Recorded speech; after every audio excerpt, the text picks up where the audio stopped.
Assalamualaikum warahmatullahi wabarakatuh.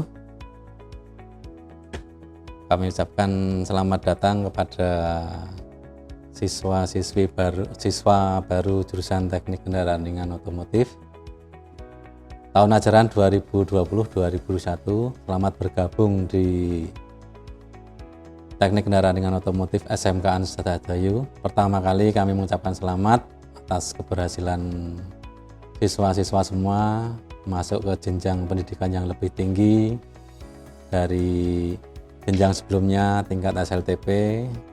Mulai kemarin 13 Juli kita sudah masuk ke jenjang yang lebih tinggi, yaitu jenjang tingkat SLTA dengan nuansa baru, dengan iklim baru, proses belajar yang berbeda dengan tingkat SLTP. Di jurusan Teknik Kendaraan Ringan Otomotif, yang pertama kita sampaikan adalah tujuan Anda masuk ke jurusan ini, ya. Ada beberapa hal yang perlu kita sampaikan di sini. Alumni atau lulusan setelah Anda melalui proses pendidikan selama 3 tahun di SMK Sedayu, khususnya jurusan TKR Otomotif, ada 4 hal yang harus Anda canangkan atau dalam mindset Anda mengapa mengambil jurusan ini, ya. Yang pertama, tujuan utama lulusan TKR yang pertama adalah menjadi mekanik handal di bengkel, ya.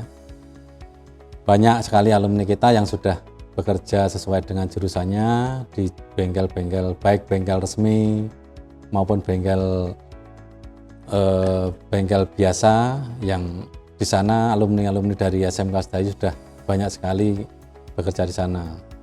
Bengkel resmi misalnya di Toyota, di Daihatsu, di Hino ada, di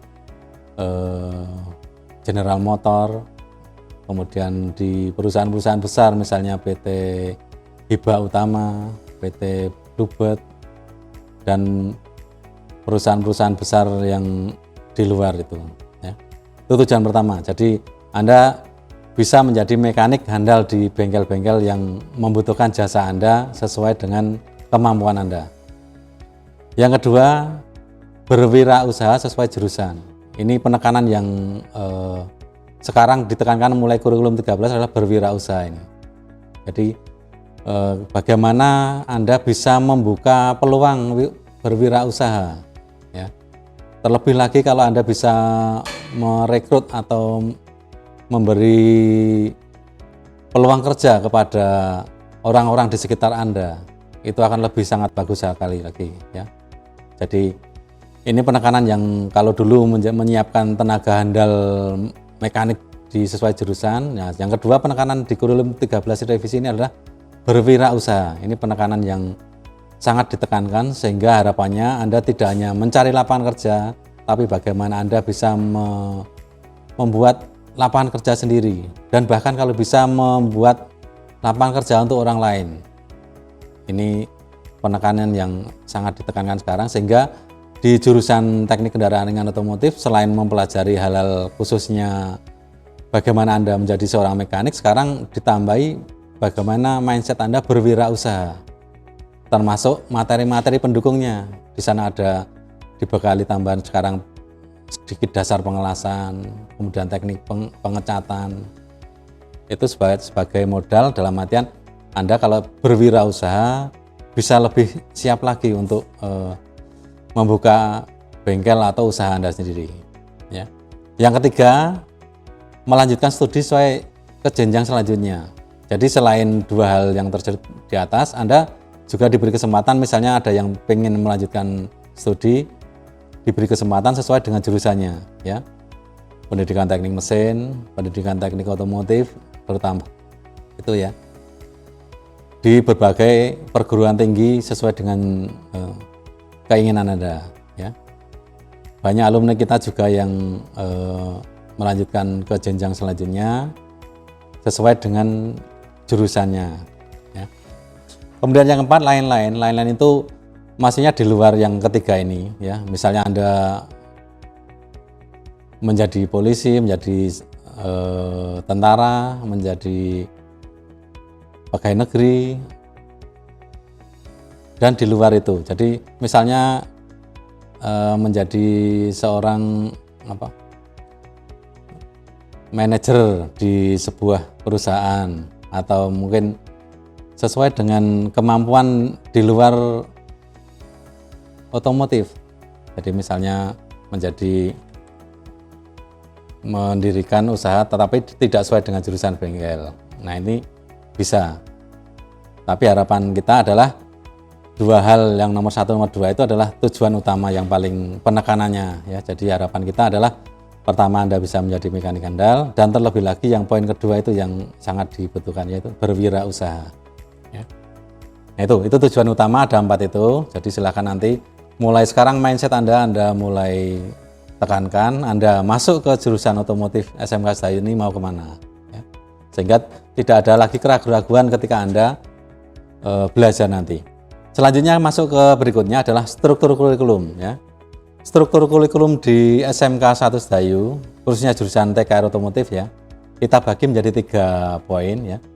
Yang A, muatan nasional, B, kemudian muatan peminat kejuruan, dan paket keahlian ya. Untuk muatan nasional itu ada 6 mata pelajaran yang Anda akan pelajari di sini, yaitu pendidikan agama dan budi pekerti. Kemudian kedua, pendidikan Pancasila dan kewarganegaraan. Ketiga, bahasa Indonesia. 4, matematika. 5, sejarah Indonesia. Dan ke-6 adalah bahasa Inggris ya.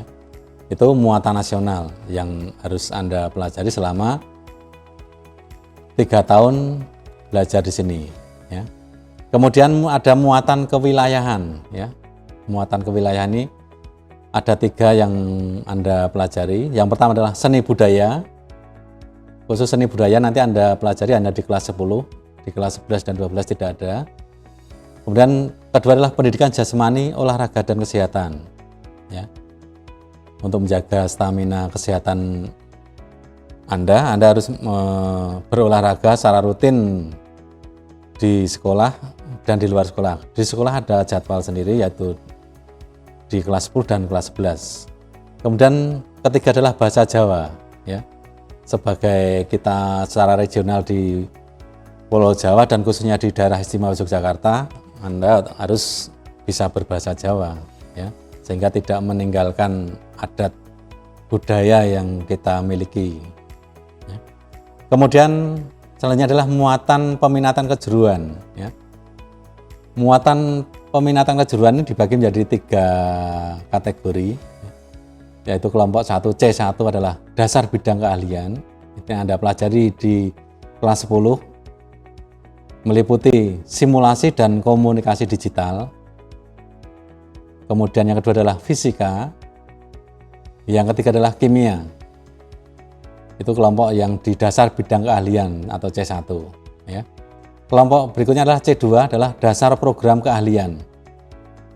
Dasar program keahlian ini kaitannya dengan peminatan kita di jurusan otomotif. Yang pertama adalah gambar teknik otomotif ya. Yang kedua adalah teknologi dasar otomotif. Yang ketiga adalah pekerjaan dasar otomotif. 3 hal dasar ini untuk sebagai basic atau dasar kita mempelajari materi-materi di dunia otomotif ya.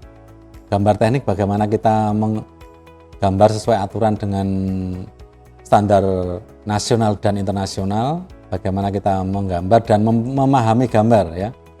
Karena nanti kita akan dihadapkan oleh gambar-gambar yang berstandar nasional maupun internasional. Misalnya wiring diagram, bagaimana kita mempelajari wiring diagram sebuah kendaraan. Kalau kita gambar tekniknya tidak jelas, maka kita akan kesulitan nanti membaca wiring diagram nih. Yang kedua adalah teknologi dasar otomotif. Teknologi dasar otomotif ini akan pelajari bagaimana dasar-dasar sebuah kendaraan itu ya. Mulai dari prinsip kerja mesin 2 tak, mesin 4 tak ya. Komponen-komponen mesin ya. Akan kita pelajari dari teknologi dasar otomotif ini. Yang ketiga adalah pekerjaan dasar otomotif. Di sini Anda akan mempelajari tentang peralatan-peralatan dan pendukungnya untuk pelaksanaan praktek atau kegiatan belajar mengajar selama Anda belajar di jurusan otomotif. Bagaimana Anda menggunakan obeng, bagaimana Anda menggunakan kunci-kunci, ya. Ada kunci pas, kunci ring, kunci momen. Kemudian juga bagaimana menggunakan dongkrak. Anda bagaimana menggunakan sebuah multitester. Itu adalah mata pelajaran di pekerjaan dasar otomotif. Sehingga kalau di C1 dan C2 ini sudah Anda kuasai dengan kuat, sehingga nanti pada waktu proses praktek Anda tidak akan mengalami lagi kesulitan bagaimana cara mengukur suatu komponen ini masih bagus atau tidak. Itu dasarnya dari sini. Sehingga kalau di sini Anda harus betul-betul menguasai ini materi C1 dan C2 ini. Sehingga harapannya nanti di kelas 10 dasar-dasar ini harus betul-betul Anda kuasai, sehingga nanti di step atau langkah berikutnya Anda tidak lagi mengalami kesulitan. Kemudian paket inti kita berikutnya adalah C3 atau paket keahlian. Paket keahlian ini ada 4, ya. Pemeliharaan mesin kendaraan ringan, kemudian berikutnya pemeliharaan sasis dan pemindah tenaga kendaraan ringan. Yang ketiga adalah pemeliharaan kelistrikan kendaraan ringan. Yang keempat adalah produk kreatif dan kewirausahaan. Jadi nanti di kelas 11 dan 12 poin pokoknya untuk paket keahlian itu, ya. Dan ini jumlah jamnya cukup tinggi sehingga nanti Anda di sini bisa betul-betul kemampuan Anda diasah di sini, ya. Pemeliharaan mesin kendaraan ringan, bagaimana Anda menservis atau memelihara sebuah unit engine, ya. Dari engine konvensional sampai yang teknologi terbarukan, ya, sampai jenis-jenis injeksi itu di sini. Kemudian yang kedua pemeliharaan sasis dan pemindah tenaga. Ini bagaimana kita mempelajari sistem rangkaian powertrain atau sistem pemindah tenaga dari kendaraan itu sendiri, dari unit clutch, kopling, propeller, gardan, rem, transmisi, kemudi dan sebagainya. Itu adalah di pemeliharaan sasis dan pemindah tenaga ini, ya. Kemudian yang ketiga adalah pemeliharaan kelistrikan kendaraan ringan, ya. Nah, materi di sini adalah materi-materi kaitannya pendukung pada sebuah kendaraan. Bagaimana electric wiring diagram yang kita sampaikan tadi, Anda akan pelajari bagaimana sistem starter bekerja, bagaimana sistem pengisian bekerja, bagaimana sistem power window, kemudian aksesoris, semuanya kita pelajari pada kelistrikan kendaraan ringan ini. Nah, poin keempat adalah produk kreatif dan kewirausahaan. Ini penekanan yang kita sampaikan di awal tadi. Ini mapel baru memang, tapi harapannya dari sini nanti akan muncul wirausahaan baru, ya. Jadi Anda bisa membuat lapangan kerja sendiri, tidak harus bekerja di bengkel, tidak harus bekerja di pabrik, tapi Anda bisa menciptakan lapangan kerja Anda sendiri. Terlebih lagi kalau Anda bisa membuat lapangan kerja bagi orang lain, ini sangat bagus sekali, ya. Nah, ini materi struktur kurikulum yang ada di jurusan teknik kendaraan ringan otomotif, ya. Sehingga nanti selama Anda 3 tahun ini bisa Anda pelajari dari 4 poin tadi, ya, muatan nasional, muatan kewilayahan, kemudian dasar bidang keahlian dan paket keahlian. Selanjutnya kita bergeser ke staf pengajar yang ada di jurusan teknik kendaraan ringan otomotif, ya. Yang pertama di sana ada Pak Dr. Andes Andi Primeri Ananto MPD, ya. Nanti akan Anda ketemu pada mata pelajaran pemeliharaan sasis dan pemindah tenaga, khususnya kelas 12. Kemudian berikutnya ada Dr. Andes Buntarto MPD. Ini nanti Anda akan ketemu pada mata pelajaran pemeliharaan sasis dan pemindah tenaga kendaraan ringan kelas 11. Ya. Selanjutnya ada beliau Bapak Dr. Andes Andi Aryono. Ya. Ini akan nanti Anda ketemu pada mapel pemeliharaan mesin kendaraan ringan di kelas 11. Ya. Selanjutnya ada Bapak Dr. Andes Sri Irianto Purnomo Putro. Ya. Ini juga nanti Anda akan mengampu pada mapel pemeliharaan mesin kendaraan ringan kelas 12. Ya. Selanjutnya ada Bapak Dr. Andes Suprapto, ini pemeliharaan kelistrikan kendaraan ringan. Ya.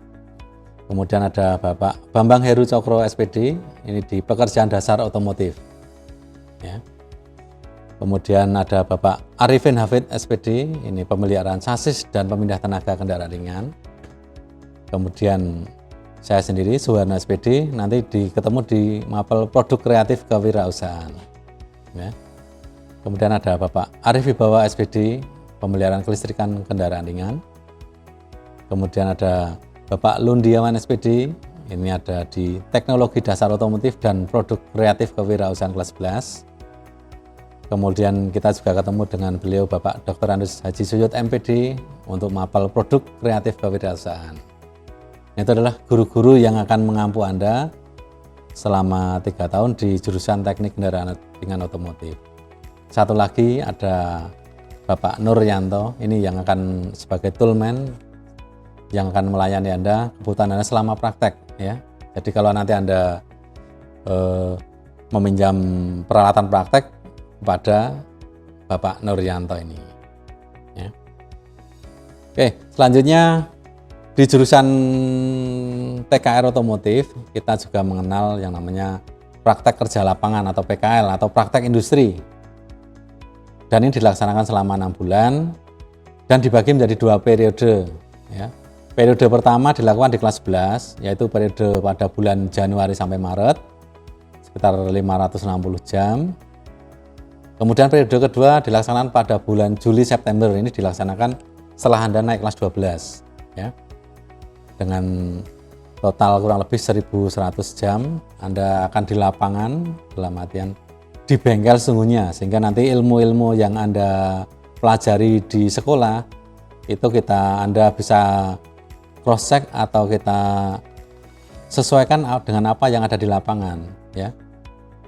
Jadi nanti kalau di bengkel sungguhnya sudah terjadi perkembangan teknologi yang lebih tinggi, akan kita langsung bisa mengadop atau mengambil materi-materi yang ada di bengkel atau di lapangan tersebut.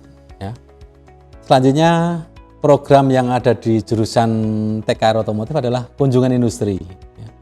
Kunjungan industri ini dilaksanakan pada saat Anda kelas 11 dengan waktu menyesuaikan dari industri.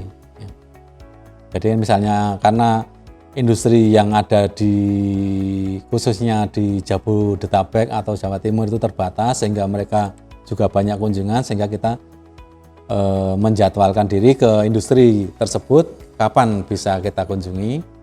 Tujuan utama dari kunjungan industri adalah kita melihat perkembangan teknologi yang ada di industri sungguhnya, bagaimana perakitan kendaraan, bagaimana teknologi yang sekarang sudah berkembang di luar sana, sehingga kita bisa melihat dunia kerja sesungguhnya di dunia kerja di dunia industri. Ya. Ini kunjungan industri.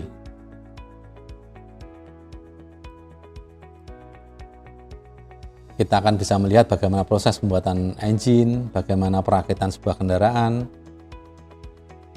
pengecatan, pengelasan. Nah, itu yang kaitannya dengan kunjungan industri. Ya. Selanjutnya kegiatan belajar mengajar. Kegiatan belajar mengajar yang kita laksanakan di jurusan TKR Otomotif itu ada 2 jenis ya. Yang pertama adalah teori, yang kedua praktek. Ya.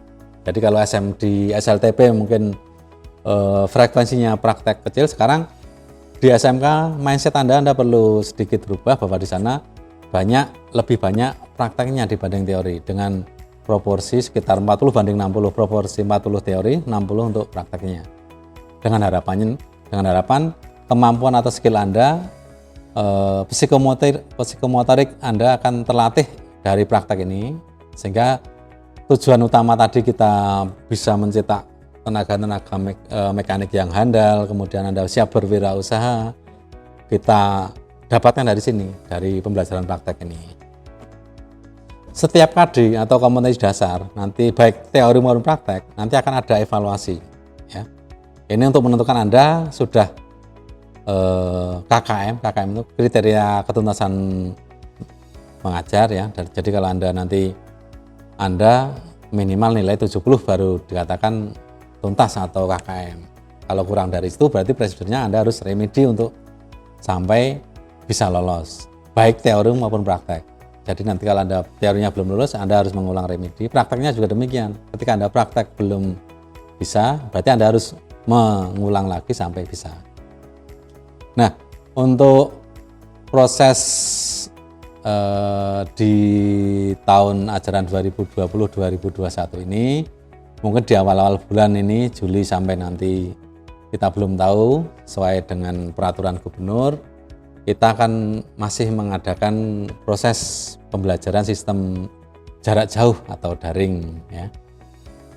Tapi insya Allah nanti tetap akan kita sampaikan materi-materi praktek yang belum Anda dapatkan. Nanti jika sudah memungkinkan nanti kan kita praktekkan, ya.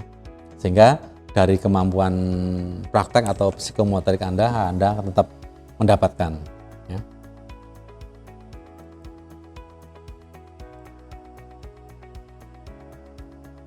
Selanjutnya tentang uji kompetensi atau UKK, uji kompetensi keahlian. Jadi di pembelajaran di sekolah menengah kejuruan, nanti di akhir kelas 12 itu ada namanya uji kompetensi keahlian.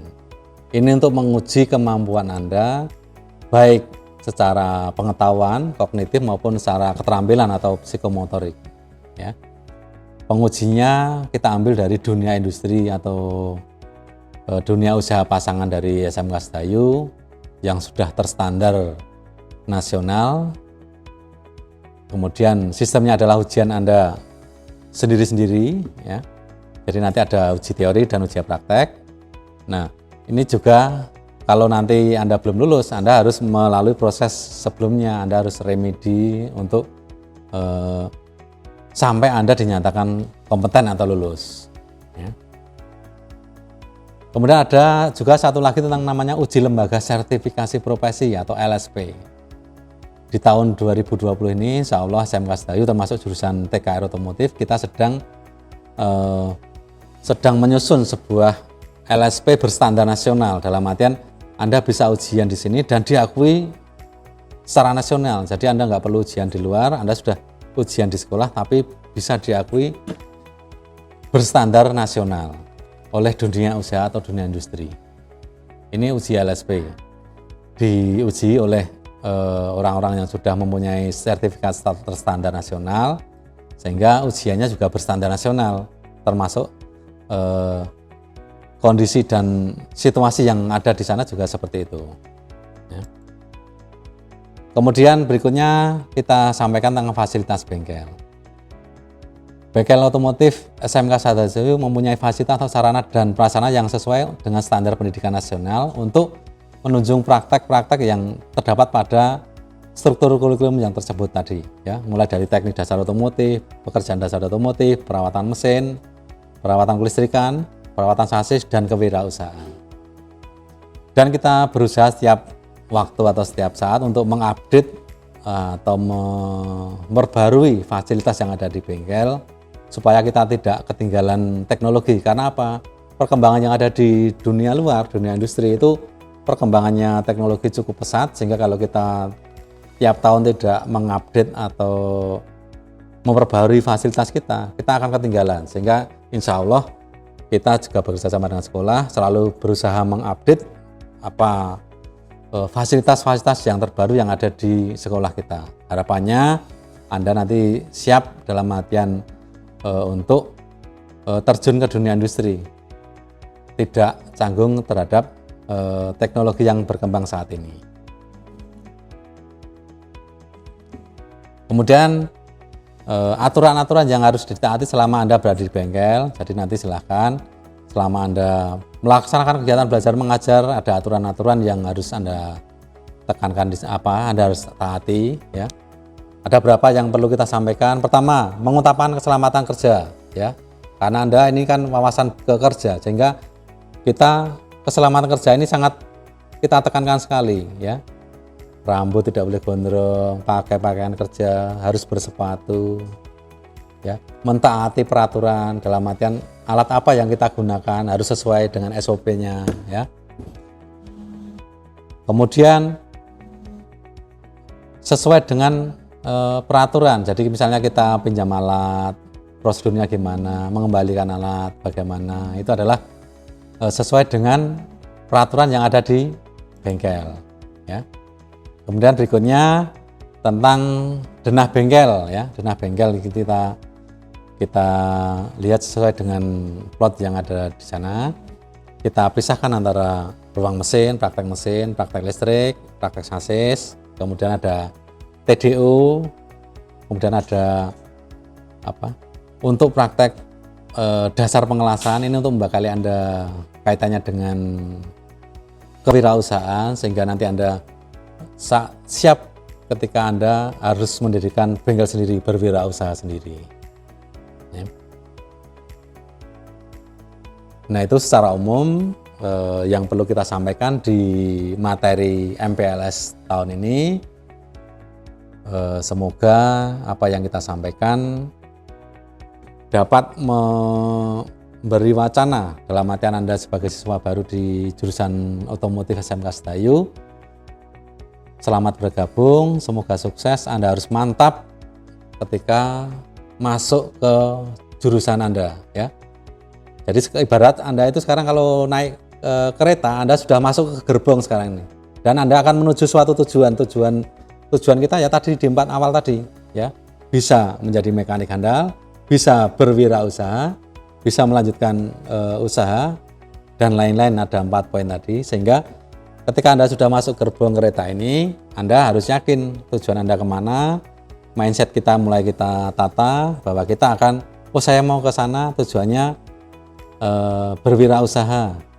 Saya pengen menjadi mekanik handal, saya pengen bekerja di perusahaan bengkel terkenal itu. Nah, itu adalah beberapa hal yang perlu kita sampaikan, sehingga pada awal-awal ini mindset kita sudah kita set supaya betul-betul kita mantap, yakin kita masuk jurusan otomotif. Saya seperti tadi, sehingga betul-betul harapannya kita studinya lancar sesuai aturan, dan Anda lulus dengan menggembirakan. Dalam artian lulus menggembirakan, Anda tercapai apa yang Anda pengen sampaikan, menjadi cita-cita Anda, ya. Jadi tidak istilahnya kalau orang Jawa itu ragu-ragu atau mangu-mangu. Jadi ketika kita sudah yakin masuk ke sana, maka kita yakin proses kegiatan belajar mengajar nanti lancar, dan insya Allah nanti tujuan Anda akan tercapai.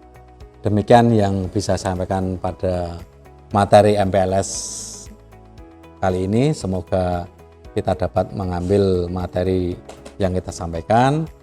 Ada kurang lebihnya saya mohon maaf. Kita akhiri. Assalamualaikum warahmatullahi wabarakatuh.